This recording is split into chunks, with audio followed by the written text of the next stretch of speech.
Introduction. Internet marketing can mean a lot of things. For some, internet marketing is practically synonymous with affiliate marketing. This is the process of selling products made by other people in order to earn commission.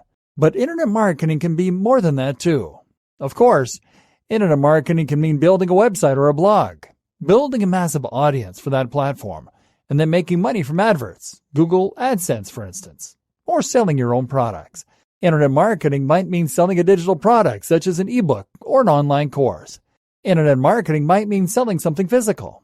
Internet marketing may mean promoting a website as the end in itself, simply building a channel so that you can spread the word about something that's important to you, or so that you can try to promote yourself to grow your own career. I recently spoke to a group of creative writers and explained to them how learning the basics of marketing on the web could allow them to promote themselves and find publishers. And of course, internet marketing might mean marketing an existing business in order to gain more customers and make more sales. Any small business should be interested in marketing themselves online. The fact of the matter is, internet marketing means getting the word out on the web, and it means creating brilliant content. And if you can do either or both of those things, then you can make the web work for you. Once you do that, then pretty much anything is possible. Literally. We'll see later in this training how the ability to work online can allow pretty much any of your wildest dreams and plans to come true, whether that means earning a passive income and traveling the world, or whether it means growing a massive business or working on projects that you are truly passionate about and getting paid for it. The only problem is that very few people have any idea what makes the web tick. People tell me they want to start their own business selling crafts, or they tell me that they want to start blogging for fun, but they have zero clue what that entails. What is SEO? What is marketing? If you're sitting there smugly thinking that you already know the basics of internet marketing, then time for a reality check. Because even if you know the basics of internet marketing, there's a good chance that you don't have all of the advanced skills you need to really make any project into a success. In this training, then, I'm going to start by outlining those basics. I'm going to teach you Internet Marketing 101 for those of you with no prior experience. This is what makes a web tick. This is your bread and butter. But from there, I'm then going to dive into the much more advanced stuff that many internet marketing gurus in reality have no idea about whatsoever. You will learn skills here that will put you head and shoulders above the competition. You will learn tools that will make you immensely employable, to the point that you are never without work. And you'll be able to turn any idea or concept into a reality. What makes a web go around? When I tell people that I work online, the reaction I very often get is bafflement. Countless people have admitted to me at one point or another that they have no idea what I do for a living. In fact, my grandma once made me promise to her that whatever I did was not illegal. When I left university and started working for myself, everyone expected me to fail. They all asked, when are you going to get a proper job? A little offensive? Sure, but it's understandable. After all, it's not at all obvious from an outsider's perspective how money gets made on the web. How can you earn money online while sitting at home? How do websites earn money even if no products actually change hands? This is the part some of you will already know, but it bears repeating for those that don't. Essentially then, money is made online thanks to views. The more people view a website or an article, the more opportunity there is to make money. And this is possible partly thanks to advertising and partly thanks to sales. If you have a website that is getting several 100,000 views per day, then you will have the option of placing Google ads on it. These are adverts that are automatically generated by Google's partners and which you will then place on your website. Each time the ad is clicked, Google earns some money, and a portion of that revenue is split with you. Well, this might sound strange. The reality is that those people are likely going to head to that other website and then spend more money. For instance, if an insurance company is paying for clicks on your website, chances are that the visitors it gains from this will buy at least some insurance, and thus they'll earn more money than they spend in the long term. And don't get it twisted. You'll only earn a few cents per click in most cases. So you really need hundreds of thousands of views for a website to be profitable through this process alone. If you are still struggling to get your head around this, then the best comparison to make is with free papers and magazines that you might have seen being handed outside your local train station. Those free magazines cost money to print, and they're being given away. But the customer in this case is not the person reading the magazine. The customer is the advertiser, and the magazine has value to the advertiser because it has such a wide exposure. The more eyeballs that see that paper or magazine, the more the advertiser can potentially stand to earn by placing their adverts there. This is how a website works too. Better than Google AdSense. But don't rely on Google Ads to make money from a website, because that puts you right at the bottom of the food chain. Remember, the advertisers are only willing to pay for clicks because they have more effective means of monetizing those visitors. They're making more per visitor than they are paying Google, and they're only getting a small amount of that. So right now, you're really not earning huge amounts of cash compared with what you could be earning. So another way you might monetize your website is by selling something. For many businesses, this is already built in, as it were. If your website exists to support an existing pizzeria, hairdresser, massage salon, or anything else, then you are ultimately going to be earning money from the visitors by promoting your brand and encouraging people to visit your store in person. You can also set up a product or service after the fact. In this case, your website might promote your SEO services. More on that in a moment. It might promote your digital ebook that you are selling. It might promote an online course, or it might even promote a physical product. This way, you are now keeping 100% of the profit. Sure, you might have some overhead with printing costs and delivery, but you aren't sharing your cash with anyone else. And finally, you might be able to sell a service. For instance, if you are a good writer, then you can simply create a website, get lots of people to look at it, and then promote your writing service at X amount per 100 words. Likewise, for web design, photography, video editing, proofreading, the options are endless. And this is just another way you can get pretty much any job you like by having the skill and knowing how to navigate the web. And then there's affiliate marketing. Affiliate marketing means that you are selling products other than your own.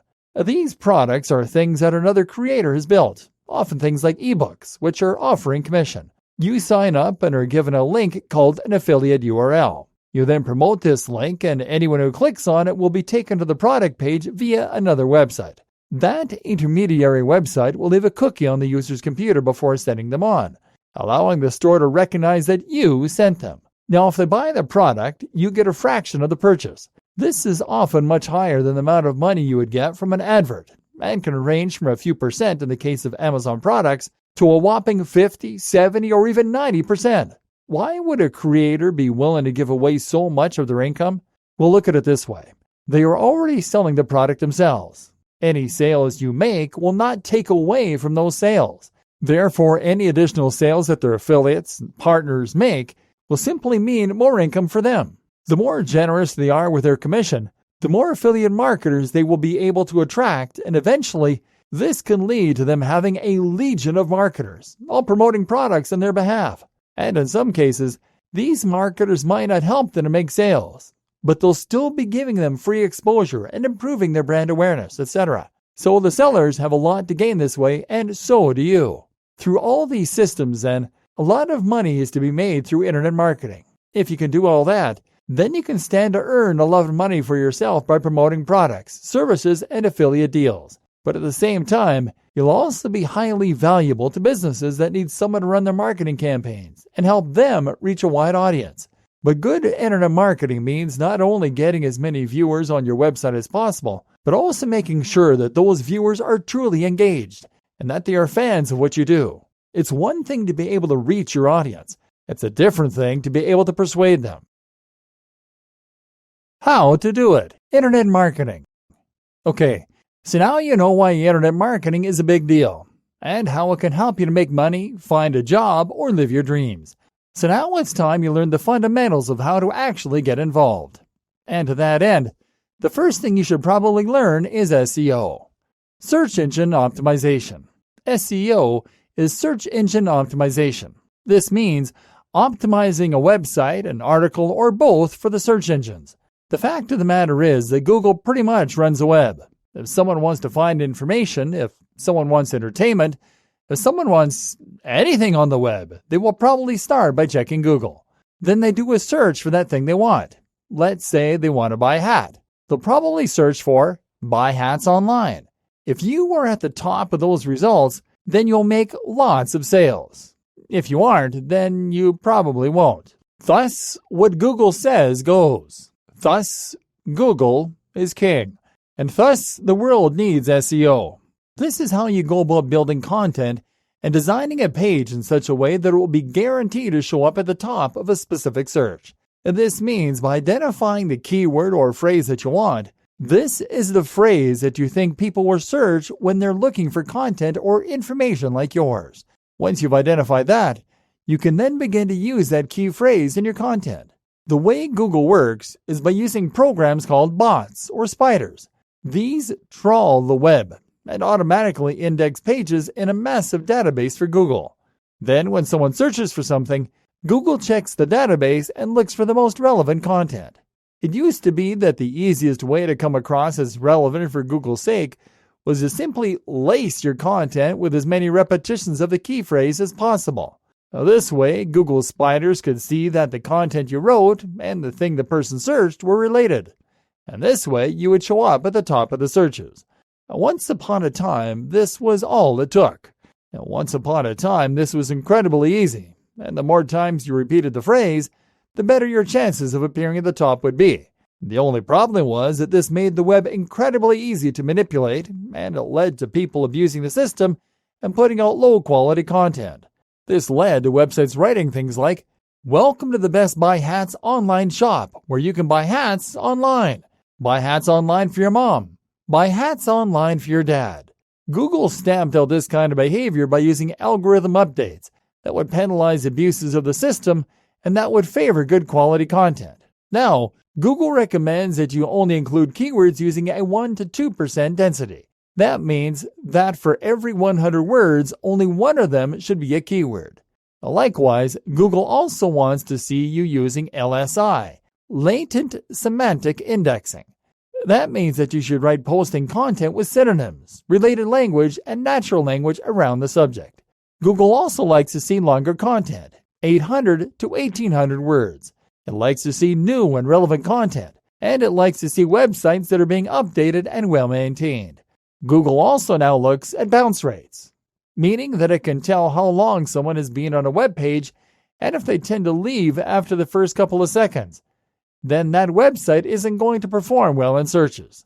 Using all these newer methods, Google can now favor content that is genuinely high quality and that answers the user's questions. In Google's case, the customer is the user, and that's who Google wants to please. So while you should write with SEO in mind, you should also make sure that your content is great quality for the user. More on this in a moment. Other things you can do for your SEO including adding keywords in key places, such as the opening paragraph and the title, such as the file names, the names of your images, for example, and the meta descriptions and other tags. The other big cornerstone of good SEO is getting links on other websites. Google views links on other sites as being referrals, and so if you can get a link from a top website, that will do an awful lot to build trust and authority in Google's eyes. Got a link from the BBC? Then anything you post subsequently will much more easily get to the top of Google. That said, smaller links elsewhere are also useful. And note that links are how the spiders find your content in the first place. Google again doesn't want you to manipulate the search engines or to try and trick them, and so it wants to see a link's profile that's natural and organic, as though everyone at once just decided to share your content because it was so brilliant and you had nothing to do with it. This means you should have a varied range of links in terms of the quality and even the wording. Using links that are on relevant sites is a good idea for reaching the right SERPs, industry lingo for search engine result pages, and for reaching the right audience, however. Avoid trying to pay for links because this can get your site badly penalized or even de-indexed by Google. All of this is going to help your site to get seen. And if you post regularly and keep looking for popular topics, then you should gradually begin to grow an audience. In theory, more marketing strategies, SMO, and more. While this is a decent strategy, though, it is also very slow and certainly not guaranteed. It is not therefore recommended that most businesses and brands rely solely on searches for their traffic. Instead, it is also a good idea to be more proactive in your promotional activities by getting out there and reaching out to your audience. For instance, you can do this with PPC. This is pay-per-click advertising, which is a form of paid marketing where you only get charged when someone clicks on the ad. We won't be going into great depth on that here, but suffice to say that this is worth looking into and a skill that you should add to your bow. More fundamental is SMO, or social media optimization. In other words, you need to get out there onto Facebook, Twitter, and Instagram, along with the others like Google Plus and Pinterest, and you need to start marketing yourself. That means you need to post regular content and build a following. Invite people to follow you and ask them to share and like your posts so that their networks see them too. You can also seek out forums, social media communities, subreddits, and more places where people might appreciate your content and where your target audience is likely to be spending its time. There are many more tricks you can use to get the word out about a brand or website too. One of the most powerful and effective is something called influencer marketing. This means that you look for someone on the web who is an influencer, someone who has a large following already, and who can help you reach that large audience. You then message them and find some kind of trade that you can do. For example, you can let them post something to your audience in exchange for posting to their audience. That way, you will both gain some of each other's subscribers. There's much more to internet marketing. Building a mailing list of your top fans is a very good idea, for instance, as is guest posting and writing blog posts for other sites. At the end of the day, it comes down to strategy. You want to gain the attention of real followers, and at the same time, you want to encourage Google to pick up your content and add it to its index. The power of great content. What all this should really teach you, though, is that the internet is practically built on content, and in particular, it is built on written content. That's because a person who uses Google is usually looking for information or entertainment, and mostly this is delivered through the written word. Filling your site with lots of content means that it will have a higher chance of including those crucial keywords that Google is looking for. And at the same time, filling your site with content will give you something you can share on social media, and that will entice people to visit your site. More than anything, though, adding lots of great content to your website over time is all about building long-term fans and followers. Think about the sites that you go to regularly and why you go there. Chances are that you go to them because you have learned that they create the kind of content that you enjoy reading. And not only does this mean you keep coming back, continuously creating more opportunities for the site owner and the advertisers to try to sell to you, but it also means you will probably come to trust the content creator. You'll have read so many posts by them on the subject matter that they are an expert in that you'll have learned that you can rely on their knowledge. And then guess who you go to when you want more information. I enjoy using my camera for a bit of amateur photography every now and then. And so in my spare time, I watch a guy on YouTube and read his blog where he shares lots of tips on how to take better photos. The posts are really fascinating because they show how the right change of angle, lighting, or equipment can really transform a photo into something much more dynamic and much more engaging. So guess where I went when I needed new photography for my website? I went to the guy whose expertise I'd been reading about on a weekly basis. This is the true power of what is known as content marketing. It facilitates other forms of marketing, yes, but more important than that is that it allows you to build more trust and authority in your niche, and to build a legion of truly loyal and engaged followers. And that's why the most important skill you will learn to work well online is writing. How to write for the web. Good writing can be explained fairly simply. Good writing means that you are communicating efficiently. Writing, like anything else, has a purpose, whether that is to teach, entertain, or inform. At any rate, there is a crux that you need to convey, and this is the purpose of what you've written. A very straightforward way to judge a piece of writing, then, is to simply ask how well it performs that job. Efficient writing means that your visitors will need to invest less time into reading, but will still get the most information and value possible. This is why it is a mistake to use flowery or flamboyant language most of the time. This is particularly true when writing for business, where the temptation might be to use jargon or big, clever terms. I once worked with a company that was trying to sell an EPOS system, but rather than focusing on conveying what that was or why it was useful for small businesses, all the brand wanted to do was show off with words like cloud-enabled, synergy, and strategy. This was meaningless. It wasted the visitor's time, and it meant most people would leave without reading more, let alone buying. On the other hand, if you can quickly and effectively communicate what it is you want to say, then you will find that people stick around and that very often they are eager to buy from you. This is also true with writing designed to be informative or entertaining, especially in an age when everyone is in a rush and few people have time to stick around long enough to read a whole passage of text. This is also why it is a good idea to use the right structure and layout for your content. Specifically, you need to break it up with lots of images. You need to use lots of different paragraphs, and you need clear and bold headers. Make your content skimmable. So does that mean your content is going to be forever light and fluffy? Or that it will simply be functional and personalityless? No. Firstly, you can use your broader vocabulary, but only where it serves a purpose. This should A. Provide some additional detail or subtext or subtly alter the tone of what you're saying. Or B. Allow you to say more with fewer words. What's more is that you certainly can be very deep and well-researched with what you're saying and with what you're writing. In fact, this is incredibly important if you want your content to do well. The best kind of content is content that Google calls resource posts. Resource posts are highly comprehensive and detailed discussions on a certain topic. These posts have a lot of value because they provide a source where an audience can learn all about one topic. These are highly shareable on social media because they let someone teach another person by sharing a single link. And they also do very well in terms of SEO because a long, in-depth 1,800-word post will have a lot of natural keywords and long-tail keywords, strange phrases that occasionally get typed into Google but which aren't really worth ranking for specifically.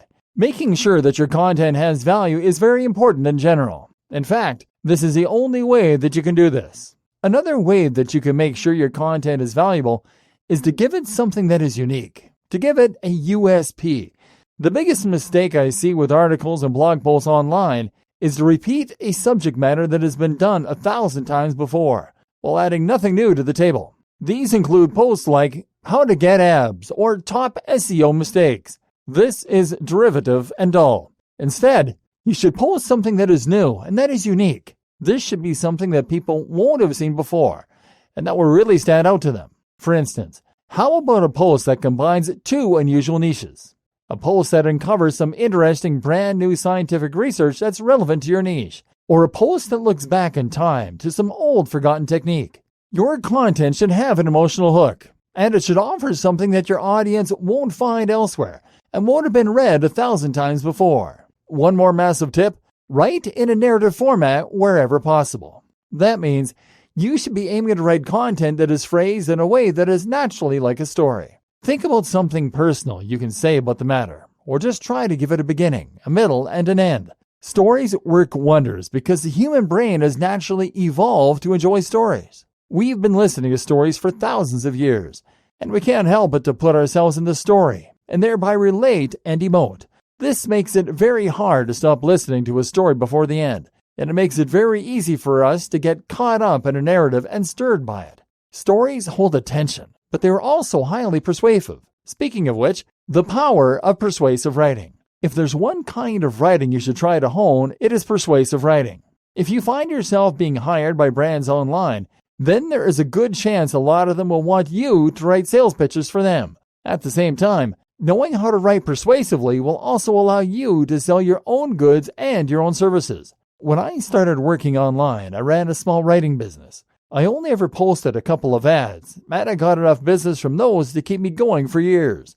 Why? Because the ad was so well written. The key is to understand the value proposition. More fundamentally still, the key is to recognize that people place orders based on their emotions and not based on logic. In other words, someone will buy from you because they feel emotionally compelled to do so, and they didn't have time to think themselves out of it. So, you need to make sure that your pitch is something that can get people to imagine what life would be like after they've hired you. That means painting an image that will have an emotional response. In the example of selling writing, you might talk about how you can help someone to turn the brand they created into something that is as well respected as the top brands on the web. They can hire someone who will charge very little, but will make their site look amateurish. Or they can hire you, and they can enjoy achieving their business goals. Likewise, if you are selling a fitness product, then the dream or the value proposition is to have abs, to feel confident and sexy, and to meet members of the opposite sex. That's why a great pitch might talk about how you went from being out of shape to being a physical specimen, very happy now with your beautiful wife or husband. Just as emotion motivates, though, it is also emotion that will put people off by buying in some cases. More specifically, people tend to get put off by risk and worry. Humans are actually more motivated by risk than they are by reward, which is to say they normally play it safe. That's why you need to do everything possible to ease their concerns. That means offering money-back guarantees. It means offering social proof, testimonials, and it means offering evidence and proof. That might mean your portfolio of work, or it might mean showing how your promise is different from others. Finally, you then cement the deal by getting the reader or listener to act quickly. People are more likely to act on emotion when they act quickly. So if you can work them into a fever pitch by saying you have limited stock or by introducing a limited time offer, then this will result in more sales. Branding done right. If you learn to write in this way so that you are offering real value with a unique selling point and angle, and with a dream and a vision, then you will stand out from the crowd and 99% of the other brands online. Why is that? Because 99% of brands online just don't care. I've worked with a whole lot of them, and so often I see the same thing time and again. A client comes along to order some work, and they show me their website. Their website doesn't have a brand. The name of their website is the keyword getgreatabs.com. They don't believe me when I tell them about the 1% LSI, the keyword density, and the organic-looking links. Rather, they just want that keyword repeated as often as possible. They ask for generic titles for their content: best diet for abs, top sit-up exercises, how to lose belly fat. They clearly don't know about the niche they're in. They don't care, and they don't have anything new to say. And as a result, they filled their site with tired, generic, and derivative content that is stuffed with keywords and all tied together in an uninspiring brand. Most of them don't even have a logo, and the ones that do either made it themselves in MS Paint or they paid the lowest amount possible to get something really cliche like a light bulb or a globe with an arrow moving around it. Then they tell people to follow them on Facebook, where they post repeatedly about, check out my new ebook here. They have nothing interesting or new to say. They've done their research, they know the keywords, and they know that this is a good niche to be in. But they don't understand the niche. They have no heart, and so they are destined for failure. Worst of all, they have no skill. Now, take a look at the sites you already read on a daily basis. Take a look at your favorite blogs and vlogs. What are they like? Chances are that they have a clear mission statement and brand. They aren't for everyone, but they have a legion of loyal fans. They have a cool logo, and that logo instantly communicates what their brand is all about and who should listen. They post content that is interesting and unique. They have a completely different take on the subject, and they write about the highly advanced aspects that most blogs simply don't know about or miss. They might write about cardio acceleration for 30% faster fat loss, or they might write about the role of dopamine in encouraging snacking behavior. In other words, these posts are interesting and unique, and they have personality. They're written by the brand owner themselves in a way that is passionate and interesting. It's storytelling. The site is beautiful and well put together. And there's video. And there's interactive elements. And the images are crisp and high definition. In short, it has high production values. And it looks like something that has had time, money, and love spent on it. If you want to succeed online, really succeed, then that's what you need to build. We've already seen how you can get more in line with this philosophy by writing better content. Now it's time to think about the rest. The site, the graphic design, the video, and more. And in doing so, you're also going to make yourself invaluable to employers and unstoppable as a brand of your own. Building a website. Whether you want to be an affiliate marketer, whether you want to promote your Main Street store online, or whether you want to promote yourself and become a professional singer, you will at some point need to build a website. And at this junction, you have a few options. The worst option is that you pay someone thousands of dollars to make it for you. That's the right idea in terms of investing time and making the effort. But it's the wrong idea because it means that you're spending thousands when actually this is something you can do for yourself very easily and completely for free. If you want a website, then you can have one built in a day that is just as professional as the top sites in the world. Here's how it works. Building a website in a day. Number 1, find hosting. Your first step is to find hosting. Web hosting means that you are finding space on a server. A server, meanwhile, is a large and very fast computer that stays constantly connected to the web, and that lives in a big server room somewhere where it is looked after by a whole lot of people. This server has space on it like any other computer, and you are effectively buying some of that space so that your files can be uploaded and take advantage of that constant connection to the web. Simple. There are lots of different providers and packages, but I recommend checking out something like Bluehost. Here, you should be able to find hosting, including a domain name, the address that someone types in to find your files, for around $10 per month, or even a little less. Choose the most basic package for now. You can always scale up if need be. And choose a URL that will be memorable and that ties in with your brand. Avoid that practice of making your URL your keyword. This is something that Google itself has said it doesn't like to see, and it certainly doesn't inspire much confidence in users. Number 2, install WordPress. The next thing you're going to do is to install WordPress. WordPress is a CMS, which stands for Content Management System. This is a tool that you can use to upload new posts to your website, to edit existing posts, and to change the design, layout, and more. This means that you don't need to do any coding at all. But the best part is that it is completely free. Actually, that's not the best part.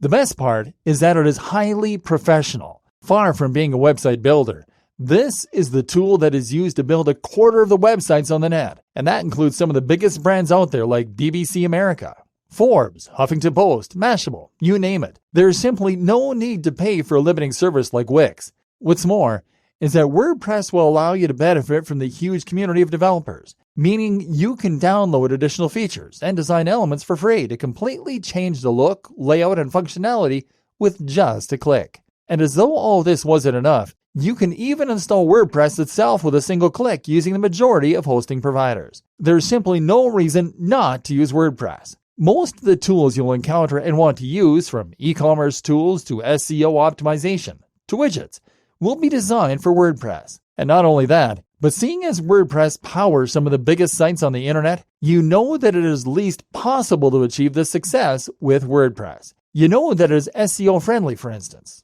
And that means that you can just concentrate on creating fantastic content and not worry about the rest. Number 3, add a new theme. The next thing you should do, in fact, is to head over to a site called ThemeForest, or one like it. Here, you can browse a large selection of professional and modern-looking themes and then download them to install. WordPress actually has a built-in theme store, and you can check there for a wide range of different free themes. Problem is, you tend to run into these free options a fair bit while browsing the web, and they understandably aren't quite as slick as many of the paid ones. That's why my advice is generally to pay and get something slightly more professional and slightly more polished. Once you find the one you like, it's simply a matter of downloading it and then uploading the zip file to WordPress. Number 4, customization. It's similarly easy to add plugins, which are small apps that run on your website either behind the scenes or front and center. These can include things like social media buttons to integrate your SMO, or they can include security features. Install a few of these and then find the customization tools in the WP login in order to set up how you want the site to look, the name, the copyright notice, and the rest. That's really all you need to do to make an amazing website, and then it's a matter of adding a stellar logo. Creating logos and more graphic design. Using your new web design skills, you can now build a site for yourself or for clients. But the other part of web design is the design bit. And in fact, this is another highly in-demand skill that it really pays to learn. You can learn web design, then you can create graphics that will help you sell products, and you can provide another incredible service. Go onto sites like Fiverr, Upwork, People Per Hour, etc., and you can expect to make a lot of money selling these skills. You'll never struggle for work if you can do this, and offer web design and writing services. And working on your own logo is a great place to flex your muscle and learn the ropes. Good logo design. The key to good logo design will be to know your brand and what you want to communicate. The core part of any brand should be the mission statement. This is a statement of intent about what your brand aims to offer and achieve, and how it hopes to do it. It's not just about what you sell, but rather, it's about that extra attention to detail and what sets you apart. A fitness site is one thing, but is this a fitness site about healthy living and good times? Or is this a fitness site about pumping iron and pushing harder? Is it a fitness site that's about bodyweight fitness and cool stunts? Apple isn't just a brand that makes computers. It's a brand that challenges norms and creates stunning products for artistic individuals that want to express themselves. And that's what makes people excited about Apple. Watch Simon Sinek's TED Talk on the Golden Circle. Consider this required watching for all businesses, in fact. You want to be more than just a company. You want to be a movement, something people can get behind, because this will make them want to read your content, follow you on social media, and buy your products all the more. And the job of your logo is to communicate this perfectly. You can do this by thinking up related imagery. Why not create a mood board, a selection of different images that inspire you or that are related to the message you want to put across? Then try combining those images in different and unique ways to see if you can come up with something unique that way. Avoid cliché and try to be objective by surveying people to see if the brand expresses your business correctly. Then go to work making the logo. The tools. The tool you're going to use to create your logo is Adobe Illustrator. This is not negotiable. The reason you need Adobe Illustrator is because this is the industry standard for designers. Adobe Illustrator allows you to create vector files. And what these are files that work based on instructions about geometry, angles, and distances. Vector files tell the computer where to draw lines, what angles those lines should point in, and how long they should be. This means that you can zoom in and all the ratios and angles remain the same. There will be no loss of quality. It also means that the image can be edited at any time by dragging the individual lines, cutting bits off, etc. The opposite is a raster file, a JPEG or PNG. If someone hires you to make them a logo and you make it in Photoshop and give them a JPEG or PNG file, then they will likely laugh in your face. Using Illustrator is not terribly easy, but if you follow some YouTube tutorials, you should be able to grasp the basics. The key is to understand that those lines are what are making up all your images. These can be drawn individually and are called paths. You can then add nodes onto those lines called anchor points and drag those around to lengthen or alter the angle. By drawing multiple paths and having them intersect, you can then select them at the same time and choose to join those lines. Now they become the outline of a shape, and you can fill it or drag it around as a single element.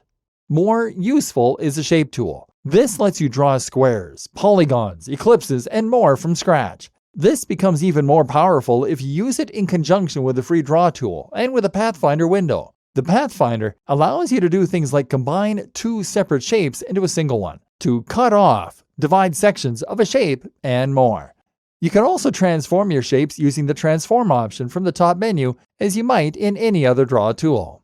Combine these features together with a little extra watching, and you can start to create some rather complex shapes. What's handy is that any wonky lines will get smoothed out for you, and you'll see guidelines as you drag things to help you find center points or to line up elements that are opposite each other on the screen. Create something unique this way, and then choose a great font from a site like Font Squirrel, and you have your logo. It will look much more professional than anything you would make with any other tool.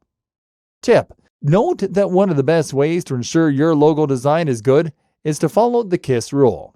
Keep it simple, stupid. Simple design is generally better than busy design, in fact. And when coming up with elements for your website, try to keep in mind one more mantra. Communicate, don't decorate. This means that you shouldn't add flowery flourishes just for the sake of it. Any additional dialogue or graphical element should be there for a purpose, whether that is to lead the eye through the UX or whether it is to point to something else important. Photography, an underrated web skill. Our aim here is to turn you into the web equivalent of a triple threat. In Hollywood, a triple threat is someone who can dance, sing, and act. Already, you know the basics of marketing. You can write, you can design, and you can build websites. That little bit of extra knowledge puts you head and shoulders above all those webmasters and marketers that just spam the web with derivative content. The next thing to look into learning then is photography. Photography is another skill that can help to elevate a brand to the next level online. And this is in a lot of demand among publishers. That's because photography can be used to accompany a blog post and make it look more engaging and interesting. And it can also be used in order to promote a product and make it look like something that people will be eager to buy. Photography can really help to sell the dream, as we discussed. And this is particularly powerful when used on social accounts such as Instagram, where it can help you to make a massive impact by promoting a certain lifestyle and dream. Learn photography, and you've learned just one more skill that 99% of people who try to make a name for themselves online don't know. And that makes you even more employable and gives you even more of an edge over the competition. The laws of great photography. So what does it take to make incredible photographs? First of all, having a great camera can of course make a big difference. While you shouldn't make the mistake of believing that your success entirely comes down to having the right camera, this will indeed make a big difference. You don't need to spend a fortune. A good place to start is by getting a mirrorless camera that will give you manual controls regarding focus, aperture, etc. The Lumix G7 is a fantastic starting camera, and especially if you combine it with an extra lens such as the f1.7 25mm. This won't set you back more than a few $100s, but the results will be photos that look like they were taken by a professional photographer and video that has an almost movie-like quality. That said, if you were forced to make do with a camera phone, it's still possible to take great photos. Just spend some time thinking about each shot rather than simply pointing your camera directly at whatever is the subject matter and having it the center of the frame. Try to be more original and creative in your photos and ask yourself, what is the story you're trying to tell? What do you want to convey through your images? What emotion are you trying to evoke? How could this shot be made more interesting? A good starting point is to consider not just the foreground, but also the middle ground and the background. This can help you to create a sense of depth, and when done well, this should lead the eye deeper into the picture and create more of a sense of 3D. This is also better for portraying scale. Scale is something else that is important, by the way. Photos of mountains and views often look dull because they don't convey the height or the depth, and that means that they can't portray what it really feels like to be there. To solve this problem, look for additional elements that you can include, such as pebbles and rocks in the foreground, or of course, a person. Likewise, you can use things in the foreground to frame something in a more interesting manner. Leaves around the edge of your photo can help to frame whatever is happening in the middle ground and provide that depth as well as the feeling that you are peeking out at the action that is going on. In these situations, think about the focus too. Do you want to open up the aperture and focus on the foreground? That way you can blur out the background and really make the subject the focus. Or do you want to focus on the background more and blur out the foreground, thereby making sure that the foreground, while decorative, isn't distracting? Or perhaps the foreground and the background are thematically linked. That might mean a pair of shoes thrown off on the floor while someone runs off into the sea in the background. This works well because it tells a story rather than simply showing a static and dull image. Upward angles tend to make something look bigger and thus more important. Downward angles can meanwhile have the opposite effect as you would probably expect. Think as well about the way you set up the shot in terms of the lighting. You'd be surprised how few people even consider lighting, but this is a very important factor. Make sure that the light isn't behind the subject. Ideally, you want a soft light that will hit the subject side on, creating shadows and depth through what is known as Rembrandt lighting. Or how about using brighter light in order to create stark contrast? That might mean having shafts of light coming in through the blinds, for example, and creating a sense of time. Again, it's all about the story you want to tell, and your photo should inform that story. Finally, consider the background and your presentation. If you're taking a photo of yourself working on the computer to demonstrate the laptop lifestyle, then that can be a really great way to subtly promote a product that teaches people to work online. But this will only work effectively as long as the background isn't filled with piles of ironing and washing. Remember, every item tells a story. So think about the story you want to tell and set the scene accordingly. And spend some time reading. You need to learn about the exposure triangle and more in order to become a truly great photographer. Video. Everything that photos can bring to your channel, video can help to bring to your channel even more. Video is firstly highly impactful. When someone sees your video, they will be instantly enraptured and have the urge to watch through to the end. We are psychologically programmed to respond to people talking on screen and to listen, and we find it hard to look away. The fact that you can add music, use gesticulations and facial expressions, all of this really adds to your ability to persuade and convince. And this means you can use video to much more effectively sell a product or an idea. At the same time, though, video is also fantastic for elevating the status of your brand even more. Simply put, creating videos requires skill, and this is something that not everyone has any idea how to accomplish. You'll probably need a fairly decent camera, and you'll need good software like Final Cut Pro or Adobe Premiere, and the knowledge of how to use it. So, if you land on a website and the first thing you see is a glossy video with fantastic production quality, a great voiceover, brilliant camera work, what do you think? You think that it must be made by a business that knows how to make fantastic products and that really cares to invest time, money, and effort into what it does. And for these reasons, you are much more likely to trust or to buy. Finally, video lets you take part in YouTube and vlogging, and that opens up huge doors. A ton of brands that have been long unsuccessful through other attempts at marketing find that they are eventually successful when they start promoting themselves on YouTube. Not only because of all the advantages in terms of engagement and persuasion, but also because of the advantages in terms of reach and competition. Did you know that YouTube is the second largest search engine in the world behind Google? So how do you make great video? Filming. For filming, there are a few things to consider and learn. Firstly, all of the tips regarding lighting and composition that we covered in the last post are still very true here.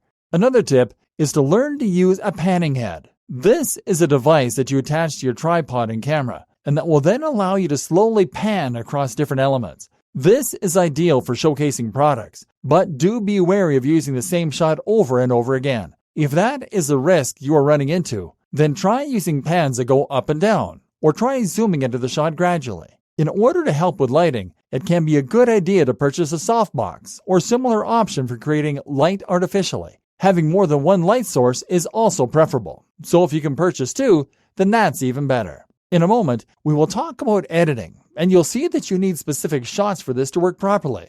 A big tip then is to give yourself some kind of storyboard, or otherwise just have a strong idea of what you want your video to look like before you begin to know what needs to be covered. Collect B-roll if appropriate. This is footage that you can play while you talk about other things. It should be relevant and it should fit for a range of different sections. This will not only help to keep your video dynamic and moving, but it will also be incredibly useful when you need to cover up mistakes. Don't forget the importance of sound. Don't rely on the mic built into your camera, or this will severely undermine the professionalism of the rest of the product. To get around this problem cheaply, just buy yourself a cheap lapel mic and plug it into your smartphone. You can then set that to record and tuck it away in your pocket while you deliver the audio. Finally, set up the grid on your camera if possible, and try to make sure that when you talk on camera, your head and your eyes are in the top third of the screen. Editing. Here is where the real magic happens. The first job in editing is to make sure that everything runs together smoothly, and that you've taken all your footage and removed the stutters and starts. It should all run smoothly. If you want to hide your mistakes and make your content flow like one long video, then you can use B-roll over the portions you've had to cut. Otherwise, you will jump from one position to another quickly. This can also be done to dramatic effect though, and is called a jump cut. You can use this for humor or for intentional brevity and punchiness. Put more in, and that way it will look intentional, and you can get away with more. Otherwise, you can also try setting up more than one angle on the same shot, and cutting between these as you talk to hide cuts and edits. But when cutting between shots of any nature, remember again the storytelling aspect. Your aim is to avoid jarring the user by jumping randomly from one shot to another. When cutting within the same scene, a technique often used is to cut on action. That means you cut during a movement, and you continue the same movement in the next shot. This disguises the edit and makes the footage flow more easily. You can likewise try to link shots based on the subject matter, or you can link shots based on where the user is looking. Use these strategies and look into others, like L cuts, to take your video game up a level. Then make sure to add a little background music. You can outsource this on a site like Fiverr, and add your logo. Add some bottom thirds and a good opener, and you'll have something that looks immensely professional, and can really build trust and authority. A quick tip for those that are trying to build momentum on their own YouTube channel is to not make your videos too long. This whole process can take a lot of time, and if you want to make consistent uploads, then you shouldn't make your workload any bigger than it has to be. Developing your skills further. Of course, if you really want to enhance your skill set, then it will pay to also learn After Effects. This is the tool that can be used in conjunction with Premiere in order to accomplish all kinds of awesome things, from retro 80s intros to incredible video openers. This will raise your game to the point where you're creating inspiring and completely original work that many creators will boggle at. And this just goes to show that the more skills you choose to add to your repertoire, the more you will grow and the more opportunities will come your way. So what else can you learn? Well, I would highly recommend that you learn to program. Learn to program, and you can rest assured that you will never be without work. Learning to program gives you the ability to build apps and to create far more complex websites. More than that, though, it gives you an area of expertise that is in very high demand and that a lot of people know nothing about. I was recently approached by a company to write content at $2 per word, and the project was several thousand words long. That's right, they were offering thousands of dollars for a couple of articles. This is a difference that comes from knowing any subject matter well. And there's so many jobs for coders on the web that it's unreal. If you learn Java or Python, then people will come hammering on your door. And even if you don't choose to take them up on their offer, creating an app and selling it on mobile is a fantastic form of a digital product. This goes for whatever your area of expertise is. Develop it and turn it into something that you're really a top-level expert in. Want to run a fitness website? Then go and get that personal training degree. It's expensive, but the qualification will make a huge difference to who listens to you and who hires you. Likewise, pretty much any skill you have can be incredibly useful online. Not so hot at writing or design, but great at music? For instance, there is a huge demand for music that people can put on their YouTube videos, or they can use to market in other ways. This is a gig you can sell very effectively on Fiverr. That can also be the nature of your content. Want to be a famous rock star? Then set up a website and a vlog. Put out your music and get noticed, and eventually you might get contacted. And while you're at it, you could also turn that photography skill into something you sell. Stock imagery sells for a lot on the web.